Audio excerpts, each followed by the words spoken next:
So hi, everyone. Welcome to the 2022 2A round of Xculture.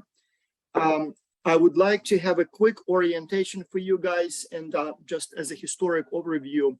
In the past, we would organize in sort of more of an opening ceremony. So with sort of some fun games and icebreakers and introductions and things like that. And so one problem with that format is that we would always run out of time and have no opportunity to allow students to ask their questions. And so this year I decided to use a different format.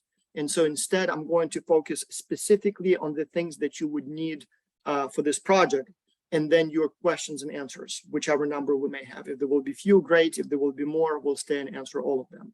And so there will be no sort of fun element today. It will be all about business. So I'll just get directly to what you need to know to succeed in Xculture, what to expect and how it works.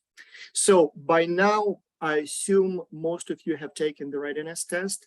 And if so, I assume you all have a pretty good idea what Xculture is and how it works.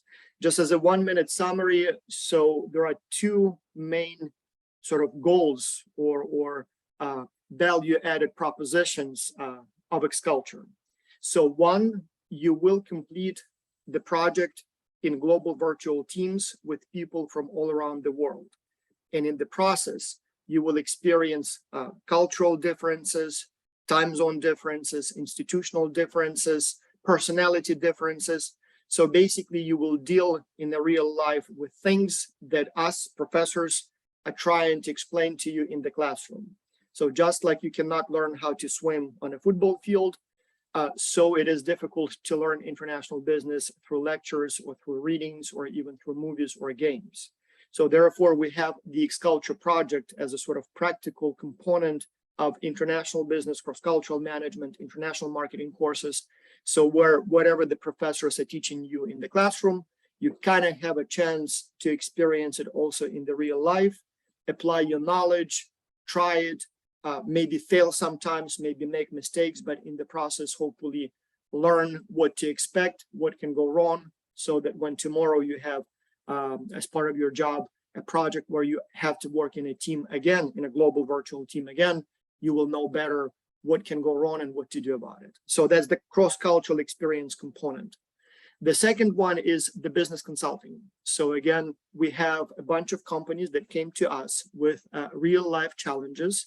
And so they ask for help with usually developing sort of a strategy, ideas for how to expand into new markets. So usually they say, we make clothing, or we make food, or we offer some sort of services.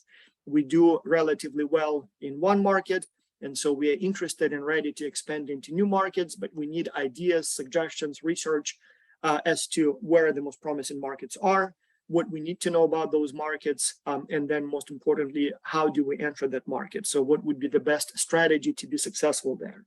And so they come to you for their help, and so they ask you to provide your brilliant ideas to maybe conduct survey, conduct research, maybe use your connections or your knowledge that you may have about the local markets, and provide those insights and leads and suggestions for how they can be successful in that market. And by doing so, essentially they hire you as business consultants or interns. So you're not quite the employees of the organization, you're almost like contracted consultants or virtual interns. And so here again, we are not saying that you're necessarily smarter than the business, the company owners or CEOs or founders, but you have several huge advantages that the businesses are interested in. One, there are a lot of you, there are many of you, so you're all around the world, and so most of you are sort of where the markets are. And so yes, overall, you may not necessarily know more than what the company knows, but when it comes to a specific market, you are the king. So you know the local culture, you know the local traditions, customs, consumer tastes, the outlets for advertising. So you know your country. And so while overall it may not be particularly, useful, grandiose knowledge, but for this specific company about this specific market, you know something the company doesn't know. And so the whole idea here is that, by having a lot of people around the planet, some of you may bring some interesting insights, some information that otherwise would be very, very difficult to obtain. And we've had companies that would change literally the company name because the students told the company that the name doesn't sound right in English or doesn't sound good in English or whatever other languages might be. Companies changed their logos, companies changed their packaging, companies adjusted their messaging. So because you told them that in the local market, whatever they had is not necessarily good enough. So the value comes from the local knowledge, as we say, global reach, but local knowledge. And then also sometimes some of you are very creative. So you can come up with an interesting slogan or with an interesting concept for an ad, or maybe there are so many of you, you conduct research and each of you does a little bit, maybe interviews one friend or two friends, maybe, looks at the local, media or whatever else the research requires. And so each of you does a little thing that is not perhaps particularly valuable, but once we put it all together, it becomes a nice global sort of, report that would take a lot of effort and money to conduct to commission someone to conduct it. And so you come in as very useful, very knowledgeable consultants in this case. And so you gain this experience as consultants. Now, to that end, I encourage you to not miss the webinars with our client companies next week. So that will give you a chance to meet the company managers, owners, founders, so that you can better understand what they need, but also learn about their business models, learn about what they have to offer, what kind of help they need, but also, how they run their business, the challenges they have, the solutions they use, because tomorrow you will be a manager. Tomorrow you may start a company. And so that's a good thing for you. So basically you will communicate with your client. You will share your ideas.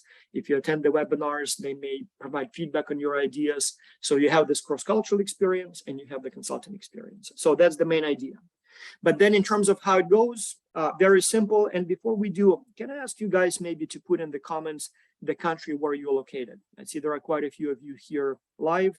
I'm sure there will be even more watching. So if you can go to the chat option or Q&A option, I just want to make sure that the communication works.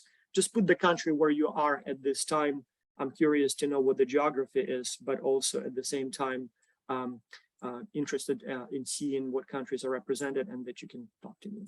So put that, I'll read the list of countries in a few minutes. But anyway, so in terms of how it works, very simple. So your first task is, your first task is to complete the readiness test. It's due today, by the end of the day, Sunday. If you are watching the recording tomorrow, Monday or Tuesday, and somehow you missed your readiness test deadline, do it as soon as you can. And so we will start forming teams tomorrow. The team assignments will be sent to you by email. You will receive an email. Let me just take a name here, for example. So we have Azal Khan. So it will say, hi, Azal, you have passed the readiness test. Congratulations. Here is your team assignment. And so you will see 6 or 5 or 7 names, depending on your team size. And it will say, here are your team members. John Smith, the United States, here is his email address. Günther Stahl, for example, Germany, here is the email address. I don't know, whatever the other names are. And so once you receive that email, your next step would be to contact your team members, introduce yourself. So you'll say, for example, hi team, my name is Azal. I am from whatever country you are in. I'm at this university, so looking forward to working with you. And so that's all you need to do the first week. So you just meet each other, you get to know each other, you maybe start looking kind of around and trying to figure out who may be better suited for different roles in the team. Do you want to elect a team leader? If you do, who might be the team leader?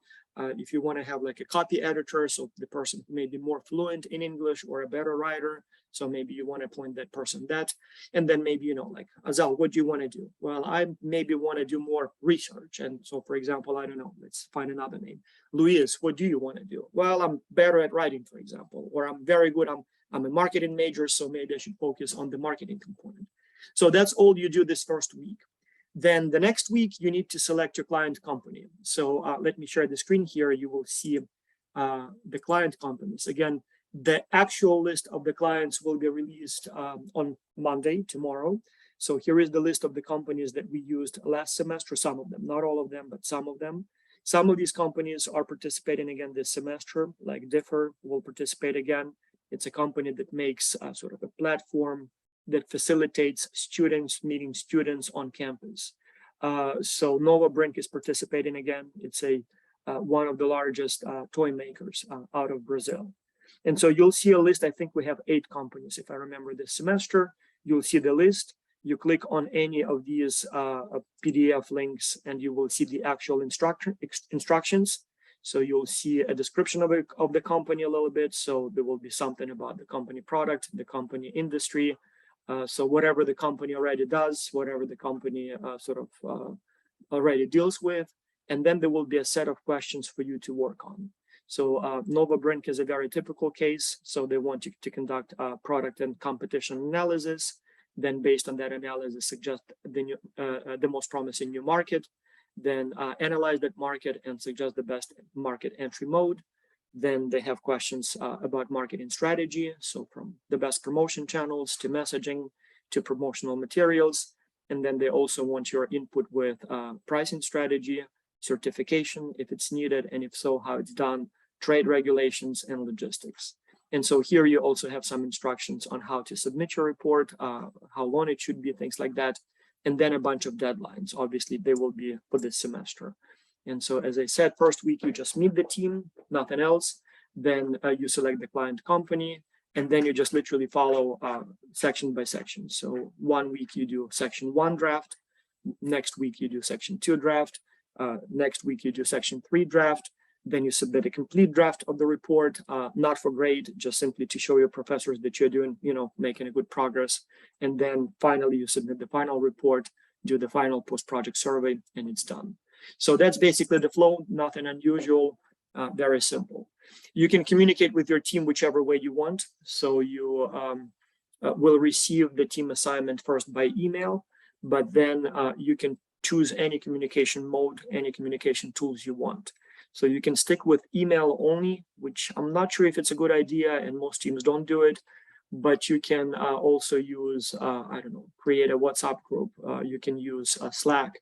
You can use Google Docs or Dropbox for co-editing the documents. Obviously, it would be a very good idea, at least occasionally, to have a live meeting, maybe in Zoom, maybe in Skype, whichever tool, or Teams, Microsoft Teams, or Google Hangouts, whatever tools you want to use. So definitely a very good idea to meet your team members sort of with video and audio. But again, you don't have to. So if the team decides that you only want to use text for communication, that's perfectly fine. Likewise, we do not require that you select a team leader. It probably would be a good idea to do so. But again, depending on your team culture, depending on your team spirit, maybe you choose to, everybody's equal. Or maybe you just simply assign roles in terms of the functions. So whatever works for you, that's perfectly fine by us. Importantly, there will be weekly, we call them weekly progress surveys. So you will receive an email, usually Tuesday evening or Wednesday morning. And that email will contain a little overview of what happened last week, what needs to be done this week, and then a link to your weekly progress survey. So it will be a short survey that you need to complete every week by Sunday, and it will basically ask you about what's going on in your team. So for me as an administrator and my team, but also for your professors, we need to know how you're doing. So if there is a problem, if maybe something's not clear, if perhaps someone on your team is too bossy or too arrogant or too shy or too, whatever may be going on with your team members, we want to know that. So first, we would like to help you if something goes wrong. So don't try to sugarcoat it. So tell us how things are. And if there is a problem, we will try to help. We will assign a coach who will investigate and try to help you, or at least we want to know if everything's going fine. If everything's fine, do let us let us know, and we'll be happy about it. So we'll know that Azal, sorry for picking up on you, but yeah, I'm happy to know that Azal's team is doing great. So as a professor, as an instructor, as an administrator, I'm happy. But if there is a problem, if there is a conflict, if there is something else that needs my help, let me know and I'll see how I can help. But then also there will be a few questions related to peer evaluations. Again, you do it as part of your education, as part of your course. And so for most of you, your performance in the project affects your grade in the course. And so we want to know if you are doing your best. And so we will do peer evaluations. So your team members are in full contact or in close contact with you. And so they know better if you are communicating with the team, if you are putting in a good effort, if you are being friendly and collegial, if you are showing other positive traits, or vice versa. Maybe you are not communicating. Maybe you are not working hard. Maybe you are being obnoxious and arrogant and not respectful. And so professors want to know that, because that's how we evaluate you. That's how your grade, your mark basically is determined. And so each week we will ask you to evaluate your team members. And again, here, that's both for us to make sure that everything's fine, and if not, to help you, but also so that we can evaluate your performance. The only thing here, importantly from my end, my end as an administrator, so if your peer evaluations on a 5-point scale drop below 2.0, so basically 1 is very bad, 2 is bad, 3 is okay, 4 is good, and 5 is very good. So if your peer evaluations go down to bad, that's where we are not happy. And so that's where we will send you an angry email saying that, Azal, I'll pick up on you again, just, nice name, easy to pronounce. So, hey, Azal, your team is not happy with you. They're telling that you're not participating. This is your warning. So if by next week your performance does not improve, if your team is still not happy with you, we will kick you out from the project.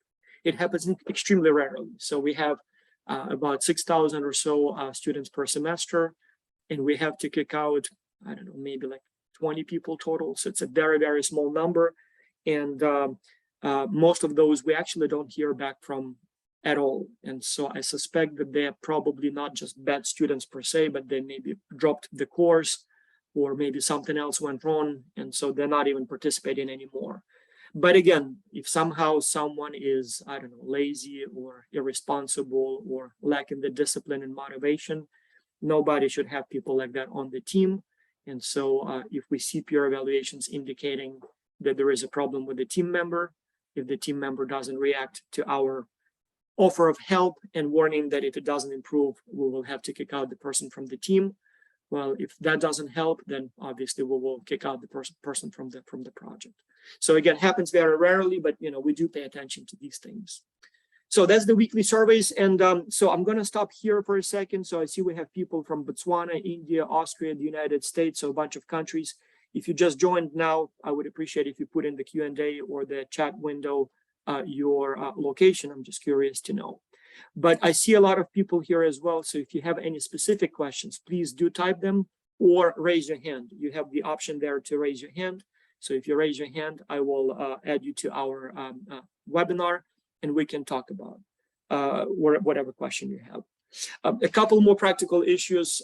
So in the readiness test, the last question that we ask you, or one of the last questions that we ask you, is to verify your name spelling. So for most students, it's not an issue. If Azal Khan is Azal Khan, that's all we need. If John Smith is John Smith, that's perfectly fine. But sometimes the way we get your name from your professor is not the correct spelling that you prefer. So for example, John Smith may be spelled as Johnny Smith, or Smith, John, or I don't know, J. Smith. And so sometimes that's how the professor got your name from whatever university system you use. And if it's not correct, then you can let us know and we will correct it. Sometimes, however, people kind of make a mistake and ask us to correct it in their own way. So the name could be John Smith, but then the person says, oh, I actually prefer Johnny.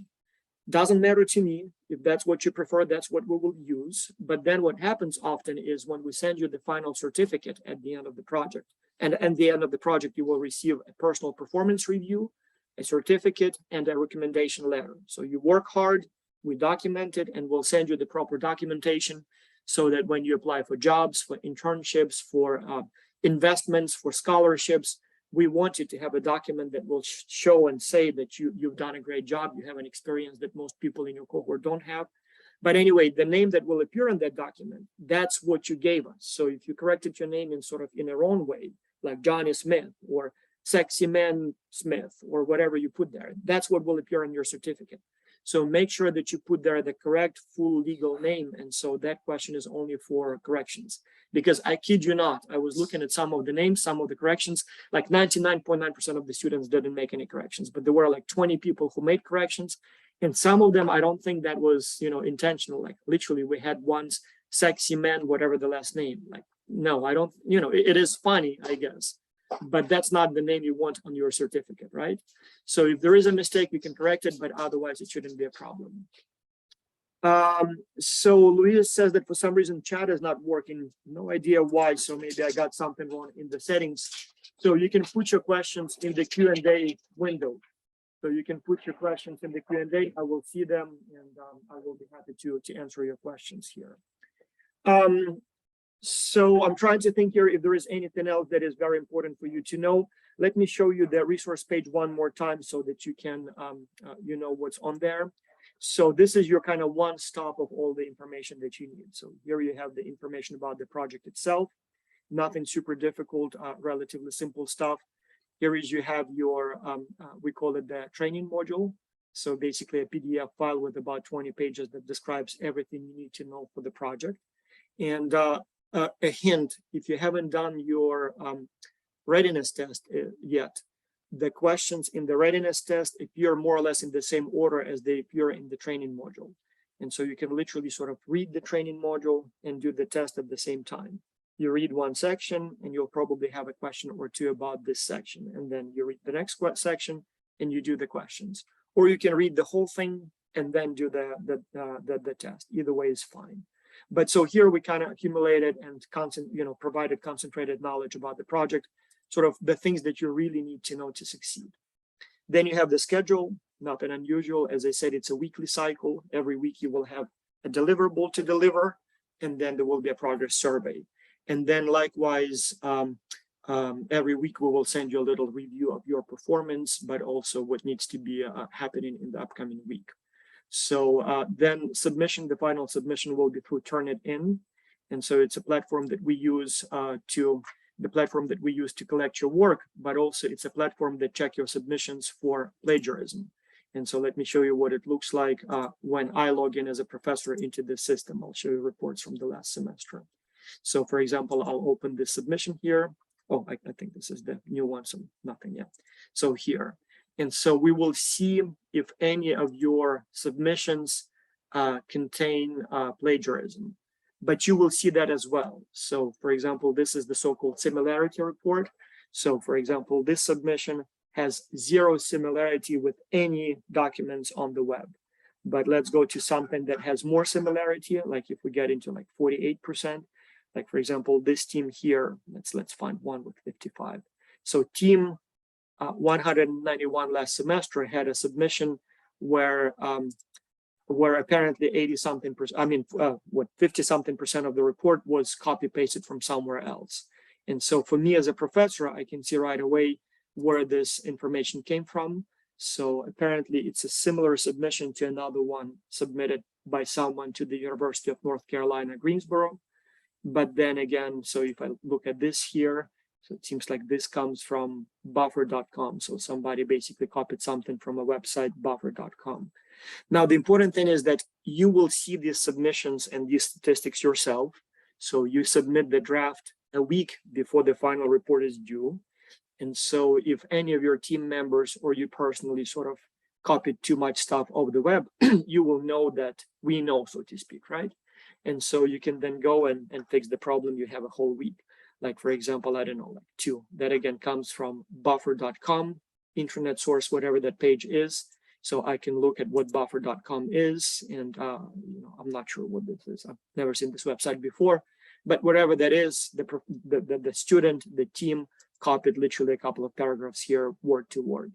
And so if you see that's a problem, you have a whole week to fix it. Maybe you rewrite it in your own language, or maybe you provide a source. So there is really nothing wrong with using or quoting somebody else as long as you acknowledge that it comes from a different author.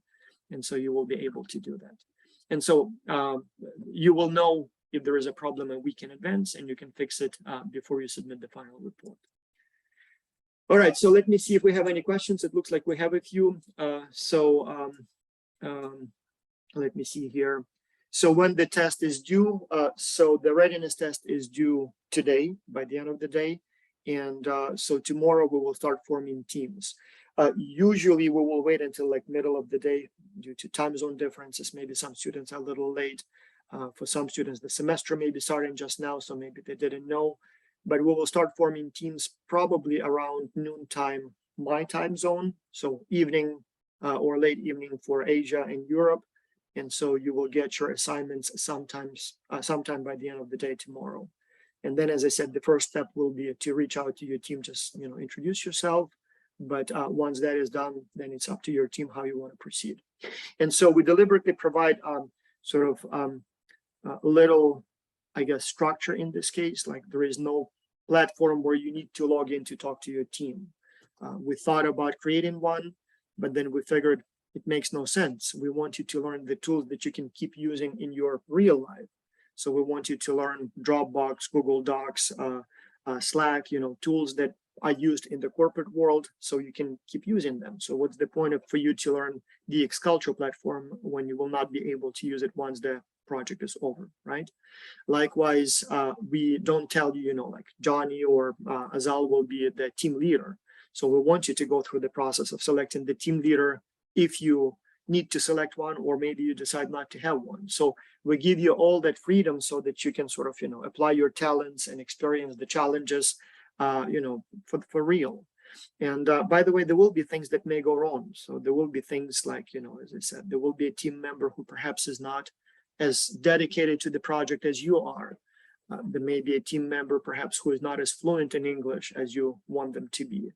There may be maybe sometimes problems with scheduling meetings because of the time zone differences. There may be maybe differences in your work preferences, work style, cultural values. So all kinds of things can go wrong, as it would in any team assignment, right? So students don't like team projects because working in teams is hard. And so when my students come to me and say, hey, professor, I have this problem, whatever the problem may be, on the one hand, I kind of feel for you, and like I want to say, oh, poor you, I sympathize with you. But to be honest, when I hear that from my students, I'm not getting upset. In fact, in some way, I would not call it happy, but I know that this will happen again and again and again. And so if you think Xculture is hard, wait until you work in a real corporate team. So in addition, there will be all kinds of other processes going on that will make cooperation difficult. So especially when people come from different companies or different subsidiaries, have different incentives, have different managers, have different work ethics, have different rules at their company. So all kinds of things will create those little clashes. And so the whole point of Xculture is to allow you to experience those challenges now, so that you know what to expect when things go wrong as part of your job. And so when things go wrong, and they will, I will not feel sorry. I know that that's a learning experience for you. But I'm very happy that at the end of the project, students always tell me that hey, professor, it was difficult. At some point, I was even upset that I got into it. I had so many problems scheduling a meeting or negotiating with the team, or I had to do more work than others and whatever else. But looking back, it was a good experience. And so that's what I want to hear. So yes, it's not supposed to be easy. It's not supposed to be fun. It's not supposed to be sort of pleasant. It's not a, sort of a trip to Disneyland. So it is a real project, like you will have many in your career. And the whole point is to, give you a preview so that you know what to do with it when you see this problem again. There is a question from Bantu. Hi, Professor. I'm in Cape Town, South Africa. Hi. What is the accepted plagiarism for the project? For my university, it is 1218, depending on the lecture and assignment. So for Xculture, what is the accepted plagiarism rate? This is an excellent question, Bantu. So if I can take a second, I'll tell you sort of more about it. So plagiarism, as in stealing somebody's work, plagiarizing somebody's work, is not acceptable at all. Like you should not be doing that, period, zero. But notice that Turnitin doesn't call it plagiarism.